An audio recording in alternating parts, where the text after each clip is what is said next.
What's up, geeks? John here, and today we are going to talk about one of my favorite video game franchises from when I was a kid, Sonic the Hedgehog. I loved Sonic the Hedgehog as a kid.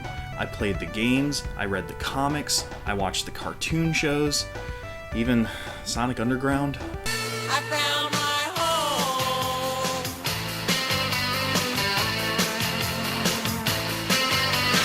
home. Ooh. I even ate chili dogs as much as possible when I was a kid. Chili dog, chili dog, right? Chili dog, chili dog, right? The blue blur was chock full of Toad and fit in so well with how rad the 90s really were. He had a great run of some fantastic games, and we're going to talk about the first two today. We're talking Sonic the Hedgehog on the Sega Genesis. In 1990, a Sega development team led by Yuji Naka was tasked to create an iconic character that would rival Nintendo's Mario. They came up with a speedy blue hedgehog with red sneakers and called him Sonic. Where the chili dogs come into play, I have no idea, but in 1991, Sonic the Hedgehog blasted onto the Sega Genesis. The game was unlike anything gamers at the time had seen in a platformer. It was fast and bright and colorful, and gave you the option of taking different routes to the end of the stage. And fast, did I mention that? You see, the story is simple. Some fat guy with a mustache is turning animals into robots, for reasons, and it's up to you to jump on their heads, to destroy them.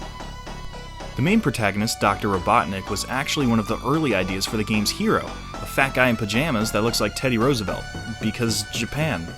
Sonic has to battle through 6 diverse zones to free robot animals, collect rings, and ultimately stop Dr. Robotnik's plan of world domination.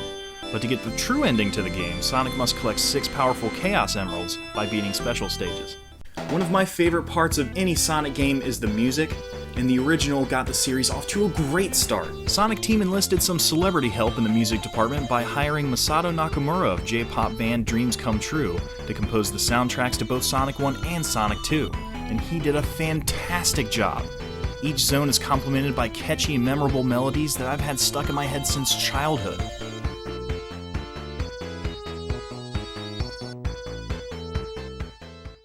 Sonic the Hedgehog ended up becoming the smash hit that Sega needed to push the Genesis into direct competition with Nintendo. It replaced Altered Beast as the pack-in game for the Sega Genesis, and then went on to sell 15 million copies. So the next year, Yuji Naka and Sonic Team dropped Sonic the Hedgehog 2 right into our living rooms. Sonic 2 is the perfect sequel. It does everything that Sonic 1 does except more and better.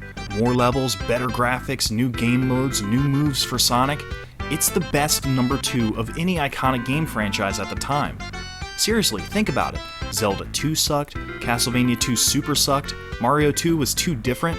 Sonic 2 was the definitive video game sequel.